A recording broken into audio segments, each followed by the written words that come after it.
Добрый день, дорогие телезрители и радиослушатели. В эфире программа «Якутск сегодня». В студии для вас работает Ларина Сукуева. За режиссерским пультом Николай Слепцов и Михаил Эверстов. Снижение зрения – очень распространенная проблема. К счастью, у современной офтальмологии есть способы ее решения. Наш эксперт в студии расскажет о лучших методах коррекции зрения и даст полезные советы тем, кто хочет видеть лучше. Так что, если у вас есть вопросы к офтальмологу, смело звоните нам в студию. Мы работаем в прямом эфире. Наши телефоны в студии прежние: 32 00 66 32 11 66. И также вы можете задавать вопросы по WhatsApp номеру +7 411 232 0066. Цифры медицинской статистики могут шокировать. Сегодня в США и Европе 30-40% взрослых людей страдают близорукостью, а в странах Азии это число достигает 90%. Ученые полагают, что к 2050 году половина людей на планете будет иметь плохое зрение.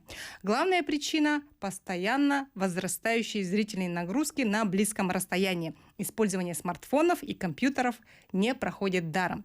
Но только ли это считается основной причиной возникновения плохого зрения? Об этом и не только сегодня нам расскажет врач-офтальмолог высшей категории, заслуженный врач Республики Саха-Якутия, отличник здравоохранения Анастасия Ноева. Анастасия Петровна, здравствуйте. Здравствуйте. Расскажите, каковы основные факторы риска развития глазных заболеваний? Здравствуйте, дорогие радиослушатели и телезрители. Основные факторы риска, когда у человека проявляются глазные заболевания, это может быть наследственного характера и может быть приобретенного характера. Глазные заболевания у нас делятся на две группы. Наследственные, они генетически предрасположенные, да, у человека, например, врожденная катаракта, врожденная глаукома, бывают врожденные миопии, бывают дегенеративные заболевания, сетчатки различного характера, а приобретенные это уже в процессе человеческой жизни, когда у человека проявляются какие-то другие заболевания. Они могут быть проявлением основного заболевания, таких, например, как диабетические проявления на глазу, это при сахарном диабете, сосудистые заболевания при атеросклерозе, при артериальной гипертонии, например, да, и могут быть, конечно, очень много распространенной является миопия, это близорукость, как вы уже в начале передачи сказали, когда вот эти вот использование наших гаджетов не проходит даром, и у большого количества населения проявляется близорукость. Вот такие вот очень много факторов влияют на проявление глазных болезней. И, конечно, если человек ведет здоровый образ жизни, то риск появления глазных заболеваний, конечно, снижается. Да. А вот вы говорили о наследственном факторе. А означает ли то, что, допустим, у моих родителей, у обоих миопия такая незначительная -3, -4, да, то у ребенка обязательно тоже будет плохое зрение? Нет, это не говорит о том, что у человека, у ребенка обязательно будет миопия. Это генетически предрасположенность только. При каких-то неблагоприятных условиях миопия может возникнуть, а может не возникнуть. А неблагоприятные условия – это как раз-таки пользование смартфоном часто, да, зрительные нагрузки, плохие условия.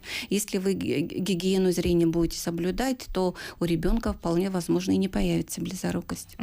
И наоборот, когда у человека, у родителей 100% зрение, ни у кого нету никаких глазных заболеваний, а у ребенка может быть проявление глазных заболеваний. Опять же говорит о том, если он слишком часто сидит за компьютером. Ну, не обязательно только из-за того, что слишком часто, но это может быть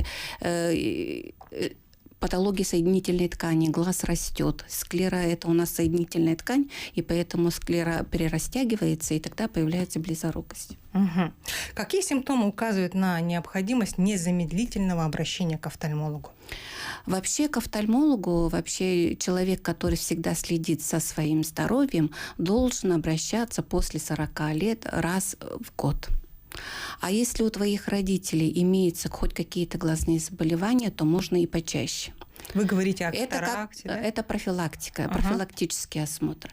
А незамедлительное обращение к офтальмологу должно быть, если вы заметили какое-то пятно в глазу, какие-то плавающие мушки, которые вам мешают при просмотре каких-то вот белого листа, например, да, скажем. И если у вас резко снизилось зрение на каком-то глазу, на одном или на другом, и если у вас выпало какое-то ограниченное поле зрения, например, скажем, вы с темпоральной, то есть с височной стороны стали плохо видеть, или наоборот, сверху у вас какие-то ограничения в поле зрения. Вот в таких случаях надо обращаться незамедлительно. И, конечно же, при травмах, при ожогах, при, например, покраснении, когда гнойно отделяемые, и, конечно же, боли в глазу, если появились, то тогда, конечно, надо незамедлительно обращаться к офтальмологу, не заниматься самолечением, не выкупать капли глазные у кого-то, услышав, где-то что-то помогает, и, конечно, надо обращаться к офтальмологу по месту жительства. А для профилактики раз в год достаточно, да? А для профилактики раз в год достаточно. Угу. Если они предыдущим вам не сказали прийти через 3 месяца или через 4 месяца, тогда, конечно, раз в год надо. Вообще надо всегда выполнять указания врачей.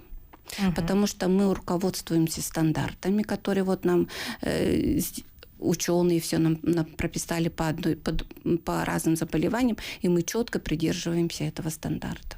А вообще какие наиболее часто встречаются заболевания глаз у взрослых людей? У взрослых людей на первое место всегда вначале было, скажем, глаукома и катаракта. Но сейчас на первый план, ввиду того, что у нас продолжительность жизни увеличивается, и у нас, конечно, на первый план, на первое место идет возрастная макулярная дегенерация. Это патология центрального отдела сетчатки, когда снижается центральное зрение у человека. Оно обусловлено сосудистыми факторами, но мы сейчас, наука не стоит на месте, мы идем в ногу со временем, наша больница, да, и у нас появились много лекарств, которые могут замедлить или вылечить, даже если в ранней стадии такое заболевание. И поэтому вот сосудистая патология центрального отдела сетчатки очень распространенные. Это отслоение, да? Это не отслоение, это возрастная макулярная дегенерация называется. Да? И оно нуждается в интравитреальном, то есть внутриглазных инъекциях, уколах, которые мы делаем очень успешно уже около 10 лет. И поэтому, но это лечение очень долгое, трудоемкое, и порой в год до 7-8 уколов в глаз надо под постоянным наблюдением. И это стало возможно диагностировать, это заболевание стало возможно тому, что в глазной практике внедрилась компьютерная томография сетчатки.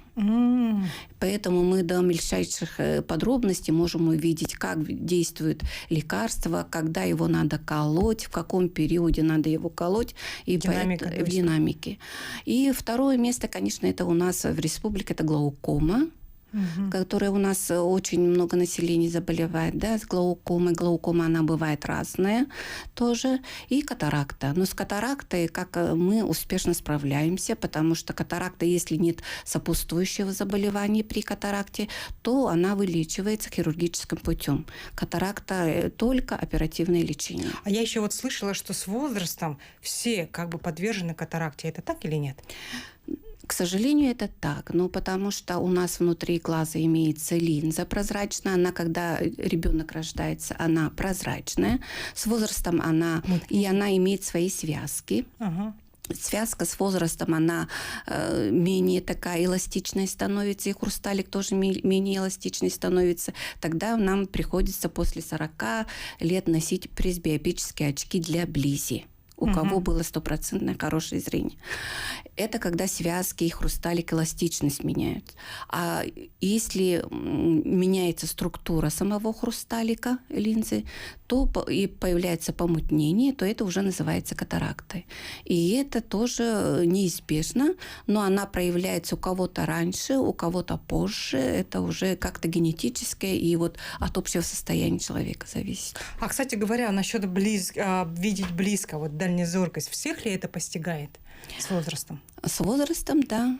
Потому что если, например, и близорукие тоже начинают менять очки для близи тоже, потому что у них 2 пары очков и для дали, и для близи появляются. А тех, у кого было 100% зрение, они далеко видят, а вот близко не видят, нет. Да, потому что аккомодации уже нету, и поэтому приходится носить очки для близи плюсовые. А я еще слышала такое мнение, что у тех, у кого минус, с возрастом приходит к плюсу, и зрение становится как бы лучше. Насколько это верно? Не, но минус, близорукость остается, потому что близорукость, она остается, просто человек для близи, он без очков начинает читать. А вдали он все равно как носил минусовые линзы, так и минусовые. Да. Ага. А вообще вот влияют ли современные гаджеты на здоровье глаз, и как можно минимизировать этот вред, то, о чем мы говорили в самом начале? Но в современном мире без гаджетов, без телевизора, без компьютеров, планшетов, телефонов мы уже никак не можем обойтись. Это уже у нас как будто бы уже второе наше «я». Там у нас все деловые переписки, семейные общения, вот все там, да. Но минимизировать можно, если им пользоваться грамотно. Вот имеется у нас правило 20-20-20. Это когда через каждые 20 минут? Да, через каждые 20 минут надо расслаблять глаз, то есть посмотреть вдаль на 20 секунд и на расстоянии 6 метров, они говорят. Вот это, говорят, очень хорошо помогает. Я, например, скажу так, надо пользоваться по необходимости гаджетами, да, и при этом постараться смотреть вдаль по возможности, когда у вас есть перерыв в работе, если вы почувствовали, что глаза устали, вы, например, вот детям очень полезно гулять, но у нас в республике, видите ли, у нас практически полгода зима, там не до гуляний. Не до гуляний, и мы, конечно, наши детки очень страдают, но надо гулять. Надо, а при этом ребенок смотрит вдаль, бесконечно далеко. Потому что глаз у нас устроен эволюционно смотреть только вдаль. Это у нас с появлением вот этих вот прогрессивных методов появляются гаджеты, и мы вынуждены, да. Поэтому у нас появляются вот такие вот проблемы с глазами. То есть, получается, нужно делать упражнения через каждые 20 минут, когда мы сидим за компьютером или пользуемся смартфоном, нужно на 20 секунд посмотреть вдаль на расстоянии 6 метров. Да, ну лучше, если через окно вообще далеко посмотреть до горизонта.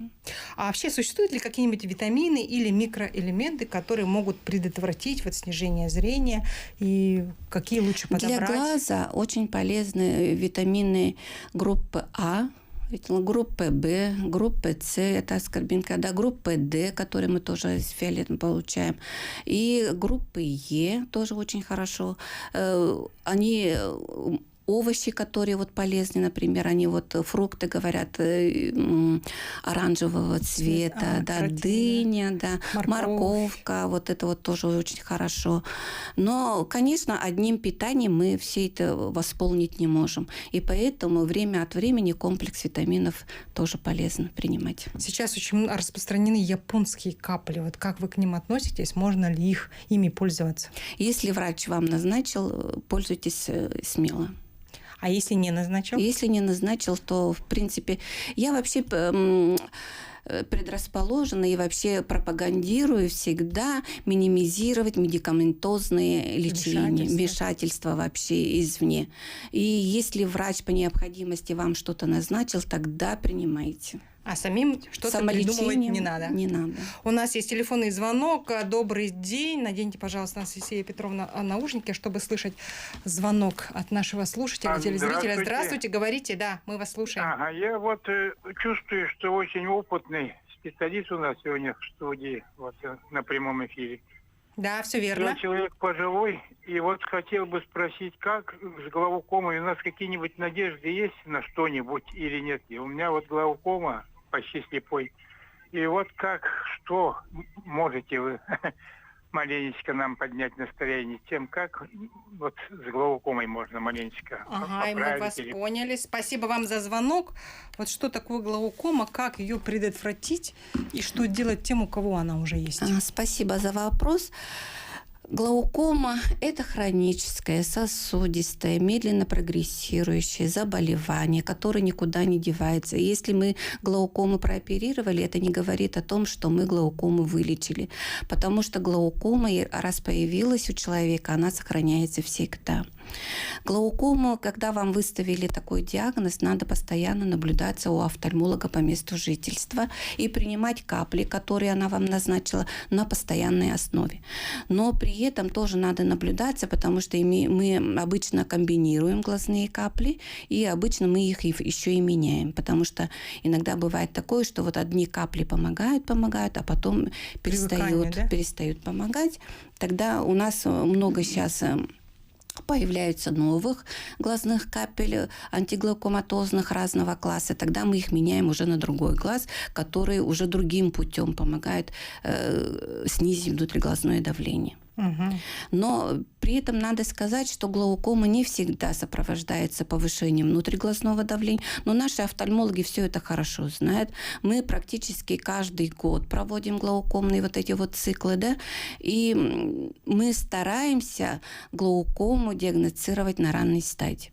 Если глаукома у нас была диагностирована на ранней стадии, то мы можем продлить хорошее качество жизни человека с глаукомой на многие годы. Но, к сожалению, у нас глаукома – это вот такое коварное заболевание, которое проявляется бессимптомно, из-под вот так вот, да, и человек, то очень позднее обращение. Тогда мы вынуждены, да, оперировать и назначать капли, чтобы хотя бы сохранить имеющиеся зрительные функции. Вот такая вот у нас только возможность помочь человеку. А как вообще предотвратить глаукому? Какие-то, может, профилактические мероприятия следует делать? Профилактические мероприятия – это ранняя диагностика. То есть вы после 40 лет обязательно раз в год должны измерять внутриглазное давление. И осмотр глазного дна, диска зрительного нерва, который в первую очередь страдает при глаукоме, у офтальмолога по месту жительства. А какие симптомы? Вот как человек может сам узнать, что это у него признаки глаукомы? Это возможно вообще или нет? На ранней стадии практически оно не проявляется. На ранней стадии. Когда уже вот развитая стадия, да, у человека появляются радужные круги, когда он смотрит на источник света. У него появляются какие-то выпадения полей зрения. Но это уже далеко, такие вот далеко зашедшие стадии. При этом это не ранние проявления. Ранние проявления мы можем найти только инструментальным методом исследования. То есть, получается, врач-офтальмолог может узнать? Да, врач-офтальмолог может узнать. И возвращаясь к теме капель, да, для глаз, вот, как можно бороться с синдромом сухого глаза? Опять же, вот, может быть, какие-то там капли существуют? Синдром сухого глаза – это тоже очень распространенное заболевание, да, и вроде бы как-то слышится, как будто бы очень, но оно очень коварное, оно может быть даже причинять человеку больший дискомфорт. Надо капать слезозаменительные капли. Слезозамещающие капли, и желательно эти капли без консервантов. То есть эти капли, консерванты очень плохо влияют на сосуды глазного яблока, конъюнктивы и склеры, и раздражают, и поэтому лучше покупать капли без консервантов. Но, к сожалению, капли без консервантов, они в открытом виде хранятся недолго.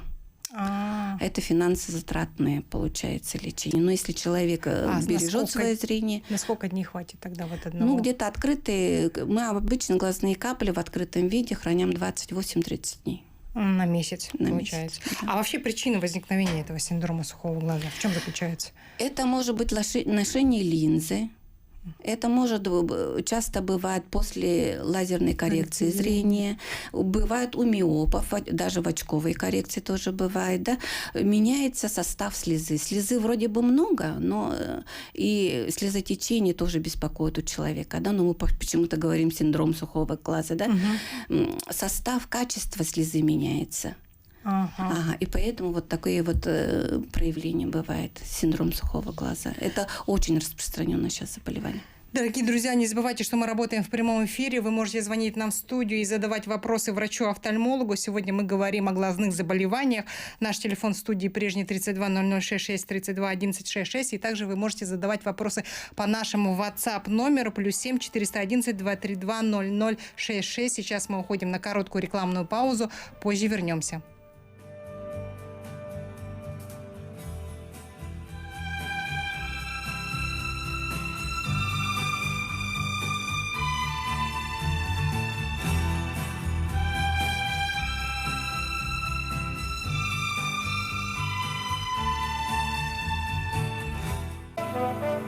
Добрый день, дорогие друзья. Программа «Якутск сегодня» продолжает свою работу, и мы продолжаем говорить о глазных заболеваниях с врачом-офтальмологом Анастасией Ноевой. Мы работаем в прямом эфире, так что вы можете звонить нам в студию и задавать вопросы или писать нам по WhatsApp номеру. И прямо сейчас у нас есть телефонный звонок. Добрый день, мы вас слушаем, говорите.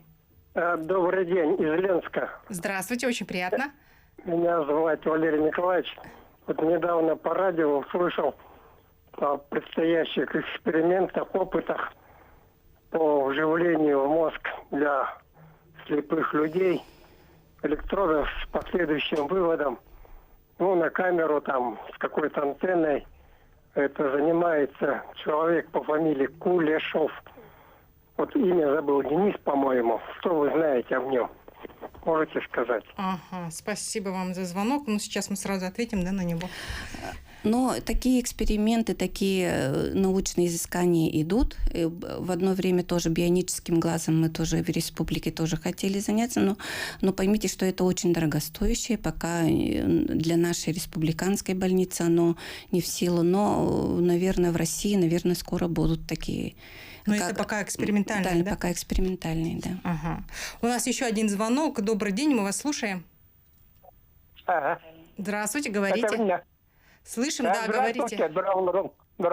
Здравствуйте. Ага, стебить.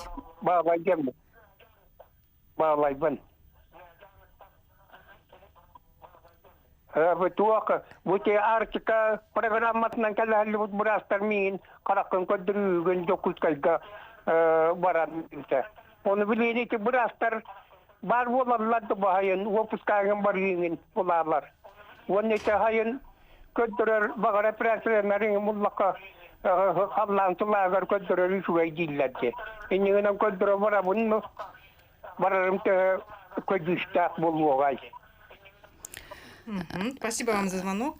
Вопрос к Найдятю. Спрашивает, вот в Арктической улусе недавно наши ездили, да, врачи туда, и рекомендовали пациенту приехать к нам на обследование и последующее лечение, да.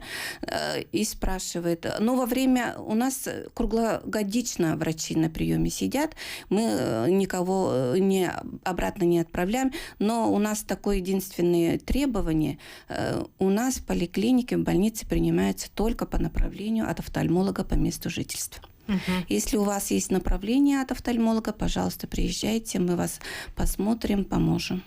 Хорошо, спасибо вам за звонок. У нас есть еще один звонок в студии. Добрый день, мы вас слушаем. Здравствуйте, говорите, да.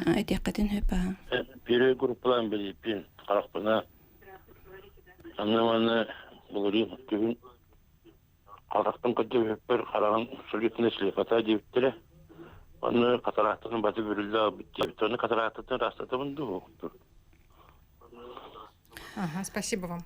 Спасибо. Антон, маннык заочно олорон кихи маннык катарактагын оңоттор-доңотторма тудир кыгым мен сох, оның құлы біраз көрен баран катарактагын оңотторуккун нада дейтягіне бағаддар көмөлөхү, оны олгынан баран абсолютно слепота дейбит боллақтарыны көмөлөхү соғын әмес сөп, оны үчөйдік көрен чинчиен баран кехетен нады. Спасибо. Еще один звонок мы примем. Добрый день, мы вас слушаем. Здравствуйте. Здравствуйте. Здравствуйте. По-якутски тоже можно задавать вопросы, да. сетчаткан мартыгылан быстан битейді. Оны қайдағы сетчатканы кайпат байлары дегендері. Оны көздері Япония дұқанны зәме апарат болан уларталар боламастан алақтан ақтан. Оны қайдағы ес вақтан бәрі. Ага, плохо было слышно. То сетчаткагы ырылах боллагына оны биһиге икки методунан то вообще үс методунан биһиге сетчатканы эмтибит лазерная коагуляция ден бар, лазерное лечение ден бар. Онна боллагына кулубра итеппитим курдук карак игер укол беребит, интравитреальное введение инъекций лекарств. Онна боллагына оперативным путем эми бар, но каннык ырыта боларыттан тутулуктах блин маннык кеhe радионың этеркега хох. У нас есть еще один WhatsApp вопрос. Синдром сухого глаза, как раз вот о чем мы говорили с вами, да, Анастасия Петровна. Это и есть слезотечение? У меня была операция по поводу опущения век, и сейчас есть проблемы. Можно ли к вам попасть без направления на консультацию? Это такой вопрос. Без направления на консультацию с диагнозом опущения верхнего века, к сожалению, невозможно. Мы работаем только по направлению от офтальмолога по месту жительства. Но если у вас такой возможности нет, у нас есть платное отделение, в котором вы можете прийти без направления. И по поводу сухого глаза. Да, и вот я заранее говорила, да, что синдром сухого глаза может проявляться различными симптомами: сухость в глазу, чувство инородного тела, слезотечение, покраснение, дискомфорт. Вот это все разные проявления синдрома сухого глаза. Но только слезотечение, это синдром сухого глаза, тоже невозможно сказать, надо смотреть, потому что слезотечением проявляются разные заболевания глазные. Еще такой вопрос. Что такое дегенерация сетчатки и какие существуют методы ее лечения? Так, дегенерация сетчатки – это дистрофические сосудистые заболевания сетчатки, да, и среди них, вот я вам говорила в начале передачи, возрастная макулярная дегенерация. Если она в сухой форме, да, то мы его только наблюдаем. Но если имеются новообразованные сосуды, которые несостоятельные, которые кровоточат, которые вызывают отек сетчатки, то тогда мы вводим ингибиторы ангиогенеза, антивейджев препараты, которые вот современные, да, то лечение, то заболевание можно вылечить, если на ранней стадии, да, или хотя бы улучшить зрение, если заболевание прогрессирует. Еще вопрос, как распознать начало диабетической ретинопатии и можно ли ее предотвратить? Так, больные с сахарным диабетом всегда должны наблюдаться у офтальмолога, потому что сахарный диабет проявляется таким диабетической ретинопатией, так называемой, да, и офтальмолог в эндокринологическом диспансере у нас всегда есть. И, конечно же, оно проявляется по-разному. Заболевание. Может быть, резко снизится зрение, может постепенно снизится зрение, если есть диабетическая катаракта. И может быть, резко снизится зрение, когда кровоизлияния на сетчатке появляются. И может резко снизиться или когда в стекловидное тело внутрь глаза попадает кровь, какой-нибудь сосуд кровеносный лопается, да, то тогда вот кровоизлияние, так называемый гемофталем. Разные бывают, да. Может быть пролиферативная диабетическая ретинопатия, тогда может быть даже дойти до отслойки сетчатки и слепоты. И поэтому надо всегда контролировать уровень сахара в крови и обязательно наблюдаться у диабетологов обязательно и офтальмолога, который имеется в эндокринологическом диспансере. Я вас поняла. А у нас есть еще один звонок. Добрый день, мы вас слушаем. Здравствуйте. Здравствуйте, говорите. Здравствуйте. Мен катарактабын операциялары Екатерина Кимовна нербетін бұған сетчакатын тоғыттардан қараға оқ болбытым. Оны қаята дағаны, тоқтағаны әмтенер қос күратық сырдатар қайыр көқ соқты білеген. Спасибо за вопрос. Офтальмолог кытыгар көрдөрөн баран бихека направление ламбараңыт келен көрдөрүң бихека карактаргытын онно тугамит этих бүтүн сөп болады. А так заочно вот сказать человеку помочь или не помочь я не могу сказать. То есть нужно обратиться к офтальмологу. Да, в любом случае надо обратиться к офтальмологу по месту жительства. И если офтальмолог по месту жительства поликлиники или в Улусе не может поставить диагноз, не может помочь, не может вылечить, то оно выдает направление в электронном виде, и мы принимаем. Так, и у нас еще один звонок. Добрый день, мы вас слушаем. Алло, добрый день. Здравствуйте. Скажите, пожалуйста, вот в прошлом году летом мы обращались в свою поликлинику на Кирова, и там офтальмолог у нас поставил подозрение на глаукому, и они запрашивали 1,5 месяца туда, чтобы направить, обследовать хорошо, в центральную больницу нашу городскую. И так и они сказали, обследуйте у себя там. А у них что обследовать-то? Там у них 2 аппарата стоит и все. Так и его и не приняли. Спасибо вам за звонок. Теперь что нам делать? Что теперь делать, да. Очень странно слышать такой вопрос, потому что мы, если имеется направление глаукомный кабинет нашей больницы, да, у нас имеется отдельный глаукомный кабинет, где врачи сидят, которые специально занимаются глаукомой, имеются аппараты диагностические, да, то мы всегда принимаем по направлению. Электронное направление, то мы никому не отказываем. То есть, получается, попробуйте еще раз, да, по месту жительства к офтальмологу обратиться и настойчиво попросить направление в нашу больницу. У нас еще есть один WhatsApp вопрос. Мне поставили диагноз астигматизм. Что это такое? Как его можно вылечить? Астигматизм бывает, разного вида бывает. Да, астигматизм – это когда роговица наша, да, тоже оптика, да, наша она преломляет по-разному, разные силы в разных плоскостях. Его можно коррегировать, если это молодой человек, то контактной коррекцией, линзами, или же можно лазерной коррекции. Или носить очки специальные. Это и называется коррекция, да? Да, это тоже коррекция. Очковая коррекция, коррекция линзами или лазерная коррекция. А если вот у человека минус, да, то есть обязательно ли это астигматизм будет? Нет, не обязательно. У человека может быть сферические просто стекла, можно быть просто миопия без астигматизма. Или небольшая степень астигматизма может быть, которая особо не влияет на зрение человека. Тогда можно обойтись простыми сферическими линзами. А если разноглазие, то есть один, допустим, -1, а второй -3, это тоже астигматизм или нет? Если это не астигматизм, это просто разные степени близорукости, да, скажем, да, то разные стекла можно носить. Если человек переносит по переносимости. Если большая разница в линзах, например, до 4 диоптрий, то человек плохо переносит. Тогда более минимальную такую разницу в линзах мы даем. Но это только по переносимости. Так, у нас еще один звонок в студии. Добрый день, мы вас слушаем. Здравствуйте. Здравствуйте. У меня зрение -5, а возраст 51 год. Могу ли я сделать лазерную коррекцию зрения? Это все очень индивидуально делается, но в основном делается это до 35-40 лет. Но вы можете подойти, обратиться. Лазерной коррекцией у нас занимается платный отдел, и вам, возможно, скажут, какую коррекцию вам лучше сделать. Я еще, кстати, знаю, что лазерная коррекция в нашем городе стоит примерно где-то от 100 тысяч, да, в этих диапазоне, да.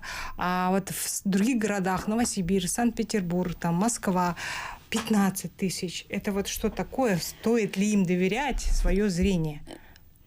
Лазерная коррекция не может стоить так дешево, потому что расходные материалы очень дорогие, они импортные, они связаны с курсом доллара и с курсом евро. И поэтому так дешево вот такие настоящие хорошие препараты не могут быть. И поэтому стоимость как-то очень занижена. И смотря еще какую лазерную коррекцию делать, потому что там несколько видов лазерной коррекции у нас есть. То есть не стоит доверять, нужно это все уточнять. Да, все это должно быть в проверенной клинике, хорошими отзывами, потому что вы доверяете самое свое ценное, свое здоровье, свое зрение, поэтому надо проверять и перепроверять. Еще у меня такой один вопрос. А что такое кератоконус и как его лечат? Кератоконус – это вот такой вот, если у нас в норме роговица, она сферичная, да, ровненькая такая, а при кератоконусе центральный отдел или парацентральный отдел, он немножко истончается и выпячивается. Это роговица становится тоньше. Это очень такое заболевание, медленно прогрессирующее заболевание. Но, к счастью, к нашему, наш якутов, оно встречается очень редко.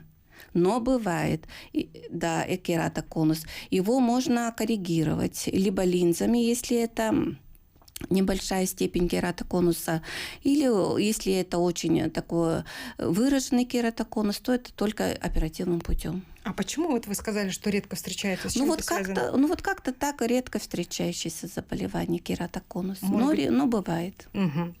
Так, еще вопрос. Какие профилактические меры помогают сохранить зрение у пожилых людей? Я скажу так, не только у пожилых, вообще любому человеку долго сохранить зрение можно, хорошее зрение можно, соблюдая здоровый образ жизни, ведя активный образ жизни. Только тогда можно сохранить на долгие годы хорошее зрение. Угу. Хорошее питание, хорошие условия проживания, сон обязательно, да, активно надо быть, заниматься физкультурой, зарядкой. И, конечно же, без вредных привычек желательно бы, да, особенно курение очень влияет, да. И, конечно, надо наблюдаться у офтальмолога. Профилактический осмотр, да. И если у вас есть какие-то хронические заболевания, например, да, то их надо коррегировать. Коррегировать, например, свое артериальное давление, например, да, какие-то ревматологические свои заболевания или, например, сахарный диабет. Ну, мало ли у человека все может быть, да? Лечить свои хронические заболевания, не запускать. Тогда у вас осложнений на глазу не будет, или менее такое будет, да, влияние на глаз, тогда вы будете с хорошим зрением. Еще у нас есть один WhatsApp-вопрос. Ношу контактные линзы. Как часто их нужно менять? Контактные линзы бывают разные. Они бывают недельные, однодневные, месячные. Надо соблюдать те инструкции, которых вы купили, какую линзу вы купили. И главное соблюдать гигиену рук. А можно ли в них спать? В них нежелательно спать. А есть же еще такие ночные линзы, которые делают коррекцию зрения. Это совсем другое лечение. Это лечебные линзы, это специальные линзы, которые останавливают прогрессирование близорукости. Это тоже новое направление у нас, да, пришло где-то 2-3 года тому назад. А насколько эффективны они? Это эффективно, и это эффективно в подростковом детском возрасте, если начать. И если небольшой минус, наверное, да? Если небольшой минус, да.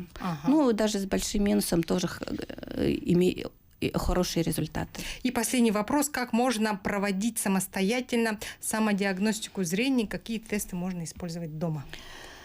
Есть очень хороший простой тест. Например, вы берете обычную, скажем, тетрадку, листочек тетрадки в клетку, там вы рисуете букву «Ш» или полукольцо с разрывом и смотрите его на расстоянии, например, 3 метров. Если вы его видите хорошо, значит, у вас хорошее зрение. Вы можете так и в домашних условиях можете проверять. Ага, то есть таблица Сивцева, ШБ. Типа такого, но в домашних условиях. Ага, я вас поняла. Спасибо огромное за интересный и полезный разговор. Напоминаю, что мы говорили о глазных заболеваниях с врачом-офтальмологом Анастасией Ноевой. Всем вам здоровья, счастья и хорошего дня. До свидания. До свидания.